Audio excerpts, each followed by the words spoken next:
artritis reumatoidea por infecciones también de forma paralela ingresado y habitualmente con la artritis reumatoidea activa como tal. ¿Ya? Entonces, de eso se trata ahora. Vamos a ver eh, lo que es la fisiopatología, el diagnóstico y las opciones de tratamiento inicial, ¿no? No les digo que vayan a ir a manejar una artritis reumatoidea, pero sí al menos con que puedan llegar hasta el diagnóstico van a ser mucho. ¿Listo? Así que vamos a compartir pantalla. Acá.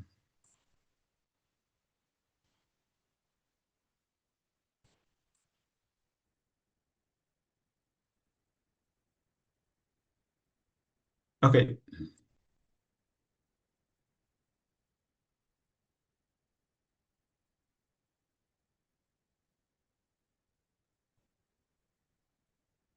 muy bien, jóvenes.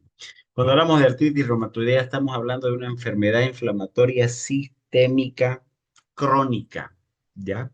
Cuando digo una enfermedad inflamatoria sistémica, significa que no solamente está vinculada a las articulaciones, sino que también tiene compromiso de otros sistemas orgánicos, ¿ya? Entonces, no solamente es a las articulaciones, sino que también tiene otro tipo de manifestaciones. Como les comenté anteriormente, las enfermedades autoinmunes son rarísimas las excepciones en las que solo tienen un componente puramente articular. La mayoría tiene afecciones que son de origen, perdón, que tienen compromiso extraarticulares también. Y entonces, la característica principal de la artritis reumatoidea es que ocasiona una sinovitis, hay una inflamación de la membrana que recubre las articulaciones y no solamente inflamación, en muchas veces, en muchos casos, agarra y también produce derrámenes articulares. Es poliarticular, es simétrica de evolución crónica y que ocasiona a nivel de la articulación erosiones. Tiene un curso progresivo con destrucción del cartílago articular y con huesos con deformación y reducción de su capacidad funcional.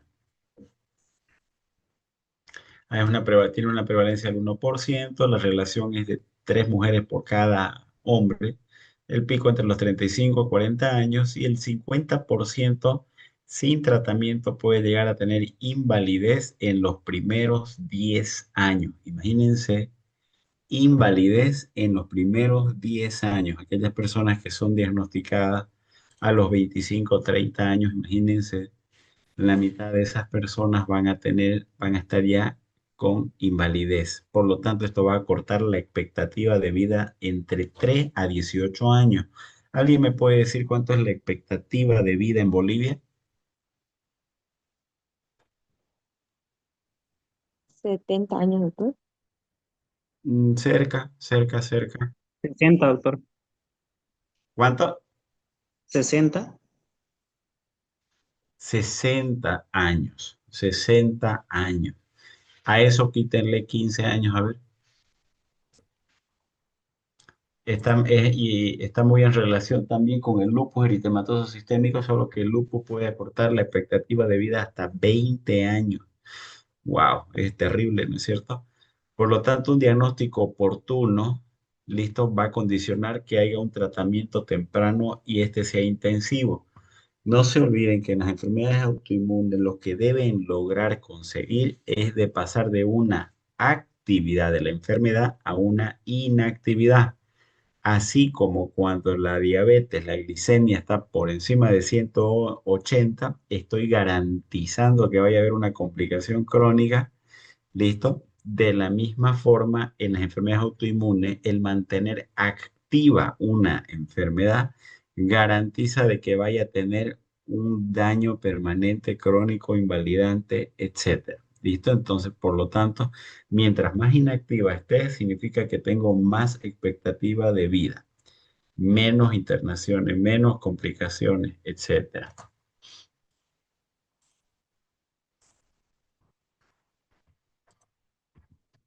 Miren, hay una predisposición individual, 70% comparten el complejo mayor de histocompatibilidad, el DR4 y el DR1. Por lo tanto, se dice que es poligénica. ¿Se recuerdan el DR4 y el DR1? ¿En qué otra enfermedad que hemos visto antes está presente igual? ¿Quién se recuerda? Diabetes. Diabetes.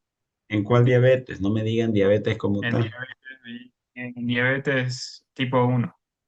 Tipo 1. Exactamente. ¿En dónde más? ¿En cuál más? En el Enfermedad de hipotiroidismo. Crohn. En el hipotiroidismo, ¿no es cierto? De Hashimoto hemos visto también. ¿En cuál más? Exacto. En enfermedad de Crohn, como dijeron igual. Enfermedad de Crohn. Excelente, Gabriel. Muy, muy correcta. Excelente. Entonces, se dan cuenta, ¿no es cierto?, de que cuando yo tengo una artritis reumatoidea, una persona X tiene esta enfermedad y de repente manifiesta molestias articulares, molestias relacionadas o síntomas relacionados a la tiroides, entonces debo pensar y buscar investigar otra enfermedad autoinmune, ¿ya? Entonces no se vayan a olvidar nunca de eso.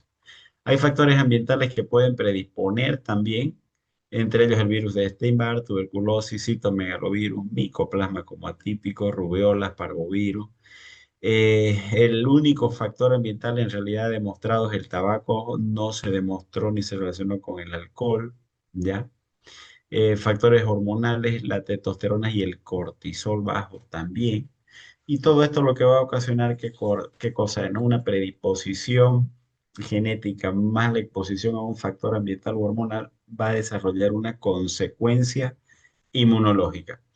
Y si nos ponemos a analizar la etiopatogenia de lo que va a ocasionar directamente en la articulación, está directamente relacionado a los blancos terapéuticos con los cuales se puede frenar lo que causa ese daño en esa articulación.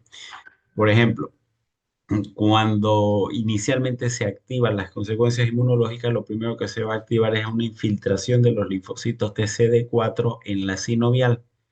Se va a comenzar a infiltrar y a llenar de linfocitos CD4 en la sinovial a nivel perivascular. A raíz de esta infiltración, entonces van a comenzar a liberarse interleucinas de la inflamación por los macrófagos, entre ellos la interleucina 1, la 6 y el factor de necrosis tumoral alfa.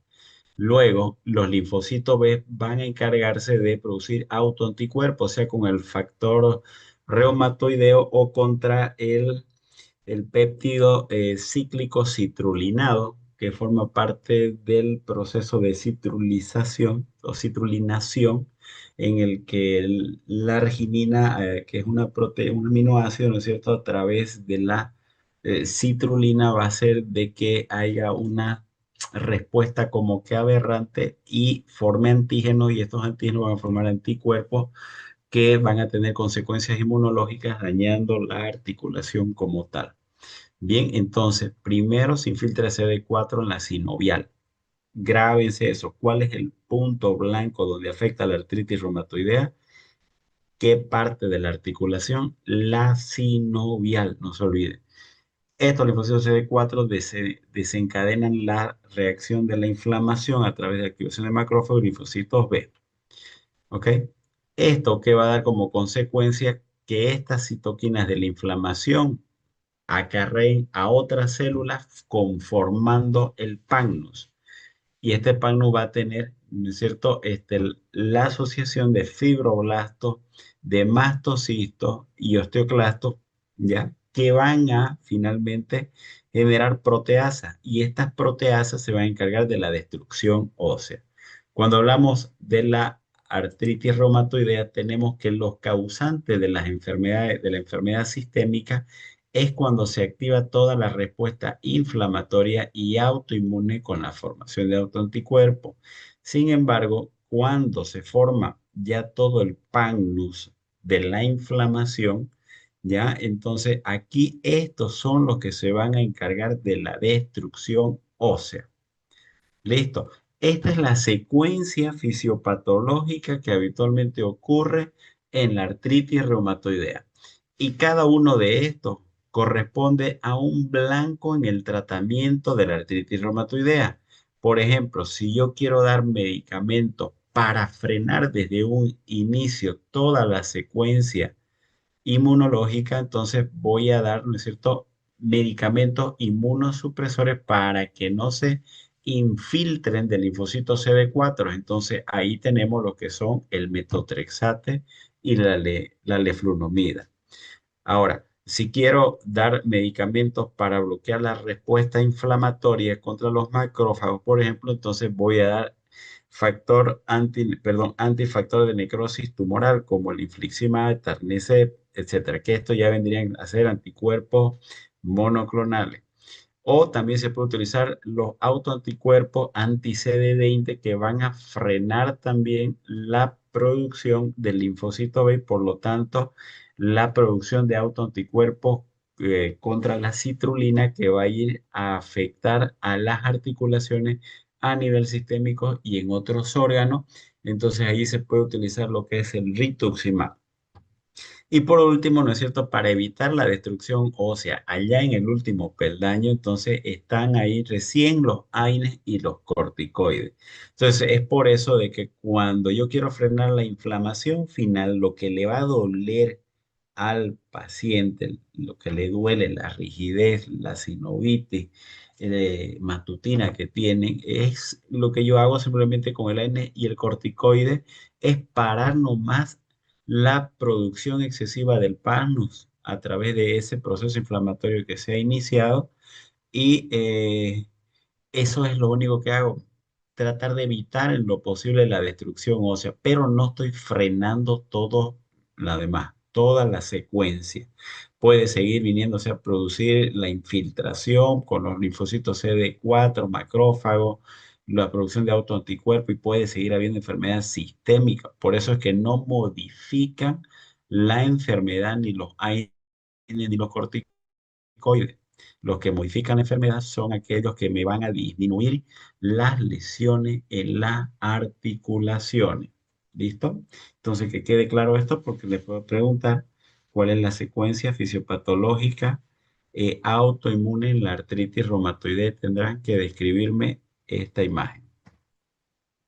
La clínica articular tiene síntomas generales como artromialgia, pérdida de peso, puede haber febrícula, puede tener el paciente depresión. Miren, se resumirían, ¿no es cierto?, las características de afectación. No estoy hablando de criterios diagnósticos, sino el perfil de un paciente con probable artritis reumatoidea. Uno, la afectación poliarticular. Dos, tumefacción sin eritema. Tres, tiene que ser simétrica. El síntoma principal es dolor con los movimientos. No se vayan a olvidar. Predominio de articulaciones pequeñas. Eso es lo más predominante que pueden ser en las manos o en los pies. Y por último, la rigidez matutina, que se los he demostrado a algunos de ustedes ahí con la paciente, donde ella misma expresó el fenómeno ICE o fenómeno hielo, que amanece con rigidez y con el paso de los minutos u horas es como que se ablandara la articulación y disminuyera esa rigidez. ¿Ya? Las articulaciones más afectadas son las metacarpofalángicas, la muñeca, las interfalángicas proximales, no la distal, la proximal, y las metatarsofalángicas en los pies. En la fase avanzada pueden producir carpos en tenedor, pulgar en Z, desviación cubital de los dedos, también pérdida de lineamiento articular, se los he mostrado, o hiperextensión de las interfalángicas proximales, dando la apariencia en cuello de cisne. Bien, en el año 1987 se manejaban otro tipo de criterios y dentro de estos ni siquiera estaba el antipéptido cíclico citrulinado, por lo que no tuvo mayor relevancia con el tiempo. Hay otros lugares de afectación articulares, por ejemplo, la rodilla, que es la más invalidante, donde puede haber los famosos quistes de Barker, que son herniaciones posteriores de la cápsula que crea como quistes popliteos en la región de atrás de la rodilla. ¿Listo? Ahora, en la columna hay pacientes que manifiestan dolor cervical constante. ¿Listo? Dolor cervical constante. Y puede ser incluso la primera manifestación de una artritis reumatoidea, la subluxación atlantoaxoidea. se puede presentar en el 5% de los pacientes con artritis reumatoidea. No se olviden, puede ser la primera manifestación en el 5% de los casos. Rara vez a nivel dorsal, nunca a nivel lumbar. Otra de las articulaciones que también puede ser afectada es la temporomandibular, la cricoaritenoidea, disfonía rarísima y los huesecillos del oído produciendo sordera también rara. La más invalidante, no se olviden, quiste de Becker de la rodilla en la región poplitea. En relación a los síntomas o a las categorías de los síntomas articulares, hay dos grandes grupos. La primera, aquellos relacionados a síntomas y síntomas, signos y síntomas que son reversibles relacionados a la sinovitis. Cuando dice reversible significa de que puedo controlar la inflamación. ¿Listo? Ese es el primer grupo de categoría. Signos y síntomas reversibles relacionados con la sinovitis. Y puedo tener ahí todo el componente inflamatorio, la tetrada de Celsius que ya ustedes conocen.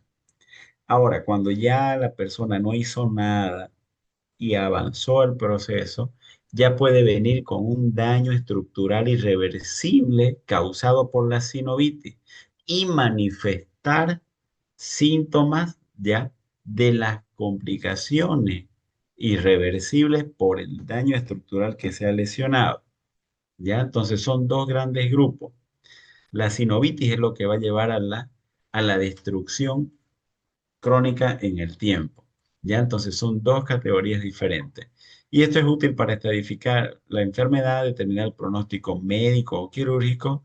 El daño estructural generalmente, mira, empieza entre el primer y segundo año de la enfermedad. Es muy temprano. Y dentro de la clínica de los síntomas y signos de la sinovitis, el principal es la rigidez matutina. Volvemos con lo mismo.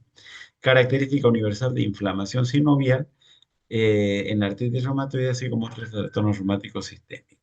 Es prolongada. Cuando es más de una hora, no solamente es un criterio de artritis reumatoidea, sino que también me indica actividad de la enfermedad. Entonces, que sea mayor a una hora, la rigidez, ya estoy diciendo, está activa la enfermedad. ¿Listo? Entonces no se vayan a olvidar eso. Esta rigidez se correlaciona con el grado de inflamación también sinovial y debe documentar la presencia y duración de la rigidez, ya que es útil para el seguimiento de la enfermedad. Y es clarísimo eso. El paciente agarra y dice, doctora, me amanecí con las manos duras, me cuesta moverla, la muevo y la muevo, ya después me va calmando el dolor. Ah, qué bueno, señora. No, no queda ahí solamente la investigación. ¿Cuánto tiempo pasa desde que amanece con la articulación dura hasta que queda blanda la articulación y puede mover sus manos de una manera más normal? Ah, pasa largo tiempo, pero ¿cuánto? Tienen que lograr que les diga qué cantidad de tiempo. 30 minutos, 20, una hora, 2 horas, 6 horas, ustedes pueden poner opciones inclusive. Los signos clínicos de la sinovitis son útiles y sugestivos y son articulaciones con aumento de temperatura, hinchada, inflamada, como les dije, tetrada de Celsius. En cambio, el otro grupo que les mencioné son secundarios al daño estructural con pérdida del cartílago y las erosiones del hueso periarticular, que pueden ser erosiones marginales o centrales. Las marginales son las que van a observar ustedes en los costados de las articulaciones. Esto es progresivo, funcional y anatómico, es reversible y aditivo, significa que va sumando una a otra articulación. Hay una reducción del cartílago en la radiografía y de su mismo espacio. Y cuando se va perdiendo el espacio entre en una articulación con otra, entonces de forma secundaria, ¿ya? Como daño irreversible puede terminar en una artrosis, que es diferente ya. Y ahí van a poder escuchar ustedes la crepitación del hueso. Luego, dentro de la clínica extraarticular relacionada está con los niveles del factor reumatoideo, están los nódulos reumatoideos. 30-50% de los pacientes los tienen. Es un fenómeno vasculítico, pero la persona que tiene nódulos reumatoideos con seguridad en el 100% tiene un factor reumatoideo positivo. Los nódulos generalmente son asintomáticos, algunos de ellos pueden infectarse si se los rascan y con uñas que están sucias, ¿ya? Los lugares más frecuentes es el codo, zonas de roce, el occipucio, periarticular, tendón de Aquiles, menos frecuente meninge, pleura, corazón, médula espinal. Entonces el codo uno asienta sobre una superficie y lo va rozando y entonces de esa forma pueden infectarse también al tener fricción continua, lesión y exposición. El tendón de Aquiles con el tema del zapato, etcétera. Se caracteriza en la anatomía patológica porque hay un centro necrótico con histiocytos en empalizada. Puede aparecer fenómenos vasculíticos en la piel con necrosis, púrpuras, úlceras, piodermas gangrenoso. Puede haber mononeuritis múltiples, polineuritis, puede haber infartos viscerales.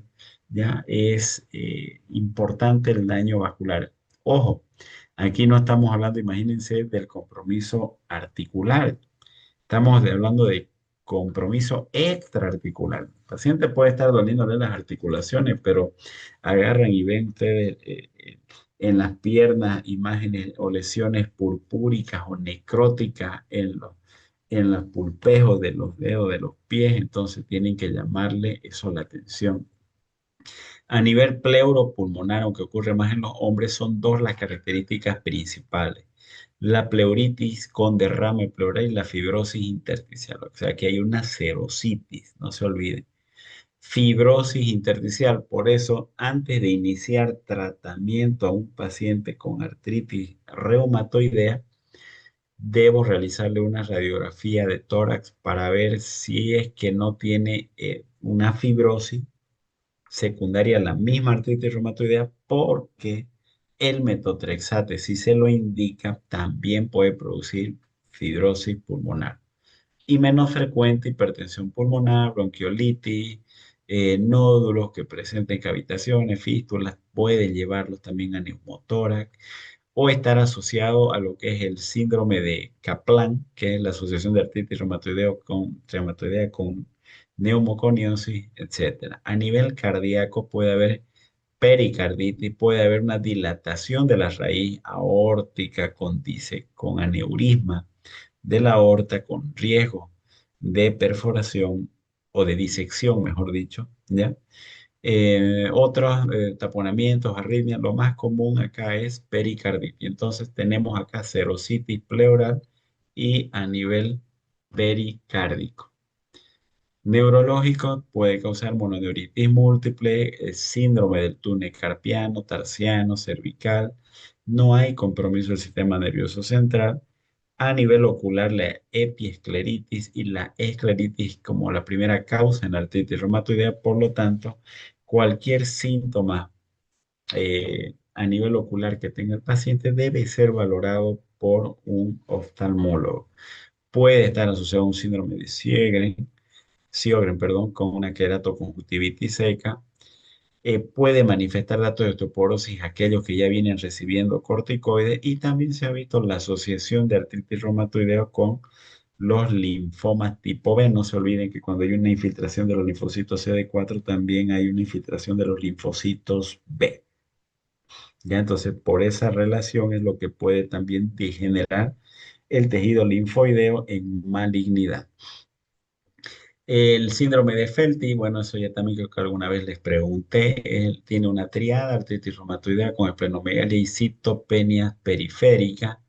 ¿Ya? Puede haber hiperpigmentación, enopatía, pleuropericarditis, tendencia, infecciones por gram positivo, etcétera, ¿ya?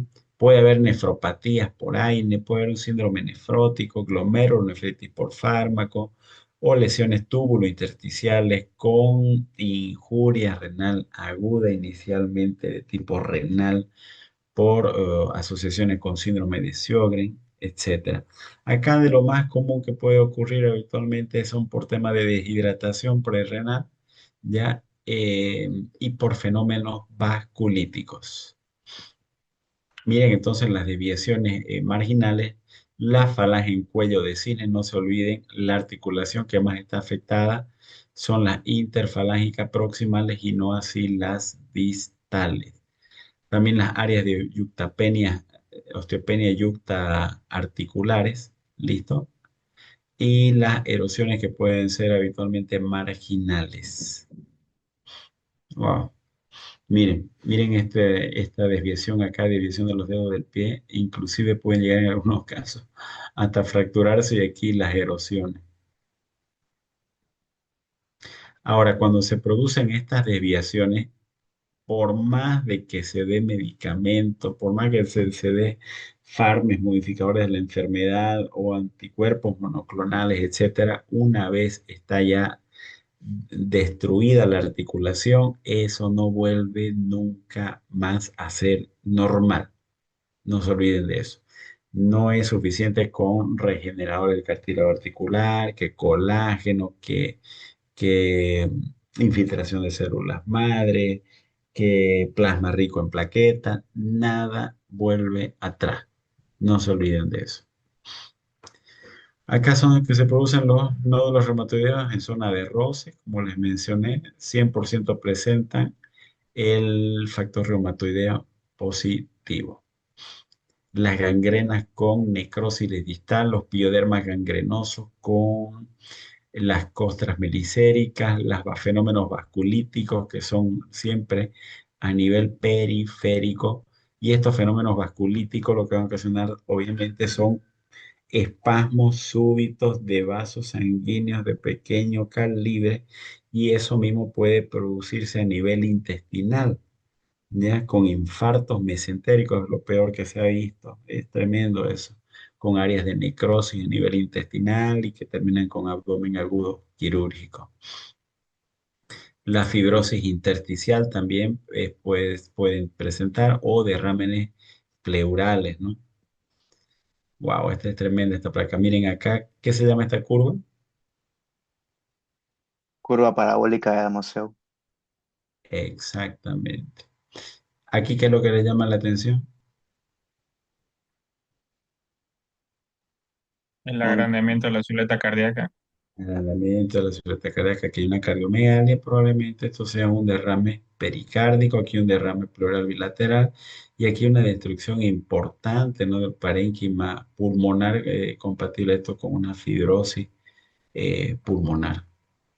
Wow, aquí daño importante de la conjuntiva, ¿no es cierto? Cuando vean esto, entonces es importante que sea visto por un oftalmólogo. Acá una dilatación importante de la raíz aórtica, también sugerente de un compromiso cardíaco y vascular de la raíz aórtica por la artritis reumatoidea. Entonces, dentro de los hallazgos radiológicos están las tumefacciones de parte blanda, que es lo más precoz, luego las osteopenias, yuctaarticulares, las erosiones óseas. Cuando se encuentran las erosiones óseas ya son datos esos de mal pronóstico en el sentido de que eso ya no va a volver atrás y va camino hacia una destrucción. En el momento que tengo erosión, no retorna, no regenera esa área. Pueden formarse también quistes subcondrales con pérdida del cartílago, luxación, subluxación, etcétera. O puede haber radiografías que pueden ser normales o la resonancia magnética de mano que ofrece mayor sensibilidad que una simple radiografía. Por eso es importante realizar radiografías de las manos, ¿ya? No se olviden las erosiones, ya les mencioné varias veces, esto es lo que tienen que ir a buscar, erosiones marginales, como que si un ratoncito en las partes laterales, ya que se le llaman marginales de las articulaciones, estuviera mascándolo. Bien, dentro del laboratorio, ¿qué datos más puedo encontrar? Una anemia normocítica, normocrómica, propio de los procesos inflamatorios. ¿Ya? Leucocitosis como un parámetro de inflamación. Miren, no toda leucocitosis es igual a infección. Acá en este caso de inflamación, trombocitosis de tipo reactiva. Ahora se puede ir por el otro extremo también como parte del síndrome de Felty con citopenias periféricas. El encontrar eosinofilia puede condicionar un peor pronóstico. Van a estar presentes reactantes de fase aguda como la eritocimentación, PCR, ceruloplasmina, etcétera. Pueden producir, como les mencioné también, la sinovitis derrame articulares cuando son examinados a través de una artrocentesis. Ya hemos visto también las características de los líquidos, suelen ser turbios con viscosidad disminuida, leucos de 2000 a 50.000, predominan polimorfos, glucosa normal o puede encontrarse ligeramente disminuida, pero los cultivos son negativos. El factor reumatoideo ahora tiene una sensibilidad de 75%, una especificidad hasta de un 90%. El detalle aquí es que el 5% de la población sana tiene un factor reumatoideo positivo y el 15% de las personas mayores de 65 años lo tienen, aunque no manifiesten síntomas articulares. Es por eso que no sirve como screening ni como seguimiento. Lo único que me puede servir es como un pronóstico, nada más. No se vayan a olvidar eso, ¿ya? Ahora, para el diagnóstico, el hecho que tenga un factor reumatoideo, vuelvo a decir, no significa que es igual a artritis reumatoidea. Como diagnóstico sirve para confirmar si la clínica solamente es sugestiva de artritis reumatoidea, como vamos a ver más adelante dentro de los criterios diagnósticos. Está presente en el 100% de los fenómenos vasculíticos o los nódulos, ¿ya? Y además se eleva en otro tipo de enfermedades que ni siquiera pueden ser autoinmunes, como tuberculosis, sarcoidosis, lepra, hepatopatía, Sjögren, endocarditis o asociado a enfermedades severas extraarticulares, ¿ya? No se olviden de ese detalle. En cambio, el antipéptido cíclico citrulinado tiene muchísima más especificidad que el factor reumatoideo. Es cercano al 90-95% de especificidad. Ahora, ¿qué es lo que lo hace extraordinario y mucho mejor el anti-PCC? Es que se puede inclusive detectar hasta 10 años antes de que aparezcan los síntomas. ¿Ya? Entonces, si hubiese, por ejemplo, el papá con artritis reumatoidea y el hijo sin síntomas, pero quisiera saber de que si en los próximos 10 años tengo posibilidades de desarrollar la enfermedad, puede hacerse este estudio de una manera para poder tener un diagnóstico más precoz, ¿no es cierto? Y de forma oportuna iniciar el tratamiento, ¿no? Los ANAS que ya les comenté igual, miren, son inespecíficos y pueden aparecer en títulos bajos en un 30%. Por lo tanto, la suma de autoanticuerpos, no solamente tomar el factor reumatoideo, sino los anticuerpos anticitrulina sí son importantes. Factores de mal pronóstico, el hecho de ser mujer, edad avanzada, afectación radiológica desde el comienzo, el factor reumatoideo o anti-PCC muy elevados, nódulo reumatoideo, persistencia de un brote, o sea, de la actividad de la enfermedad más de un año, el nivel socioeconómico disminuido o afectación de más de 20 articulaciones. ¿Ya? Marcadores de actividad pueden tomarlo inclusive en cuenta solamente el PCR mientras se mantenga elevado. Puede significar que esté activo. Por ejemplo, de la señora Araceli, que está internada ahorita para los que la han visto, ella estaba siendo manejada por una infección urinaria y con una artritis reumatoidea sumamente activa. Hemos concluido el tratamiento antibiótico hoy día y mantiene su PCR entre 100 y 150, no me recuerdo el valor exacto, pero el foco infeccioso está totalmente controlado, pero todavía permanecen los síntomas articulares importantes y eso denota una actividad de la enfermedad. ¿Ya? Entonces, la esperanza de vida se va a cortar en 3 a 7 años y esto se puede acortar más la vida cuando se asocia a infecciones, hemorragias gastrointestinales o enfermedades cardiovasculares. Por eso es que el tratamiento debe ser realizado lo más precoz posible. Vamos a irnos directo a los criterios actuales que se manejan. Ya los criterios actuales son más simplificados desde el año 2010 de la EULAR, ¿ya? Y son más sencillos. Ya, entonces será clasificado de artritis reumatoidea si la suma total es igual o mayor solo a 6 puntos, ¿ya? Y está relacionado a la afectación articular, al número de afectaciones articulares, a las alteraciones serológicas y al tiempo, ¿ya? Entonces vamos a partir de abajo hacia arriba. Si es más de 6 semanas es un punto. En relación a las alteraciones serológicas, sea el factor reumatoideo o el anti-PCC, positivos bajos, sean menos de 3 veces su valor normal, o sea, vale decir entre 1.1 a 2.9 veces su valor normal, son 2 puntos. Positivo alto cuando supera 3 veces su valor normal, 3 puntos. Si tiene elevación de la BCG o PCR, un punto. ¿Listo? Y en relación a la afectación articular, habíamos dicho que es más de afectación de pequeñas articulaciones. Si tiene más de 10 articulaciones pequeñas afectadas, 5 puntos. 4 a 10, 3 puntos. 1 a 3, 2 puntos. Y de 2 a 10 articulaciones grandes afectadas, 1 punto. Una articulación grande afectada, 0 puntos. Si suma más de 6 puntos, confirmado el diagnóstico. En relación al tratamiento, medidas generales, están los AINES. Síntomas, si es más sintomático, no modifican la progresión, al igual que los corticoides, ¿ya? No son fármacos, no se olviden, ¿ya? No son fármacos modificadores de la enfermedad.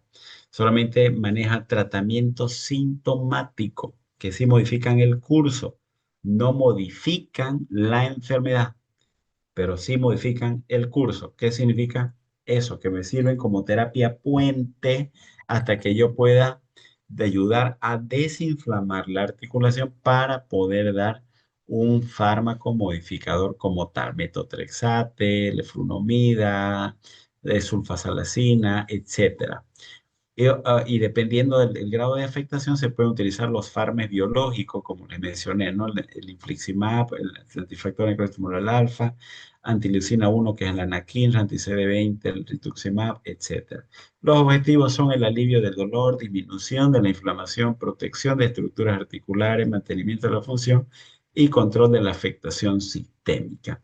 Se puede dar omega 3, se ha visto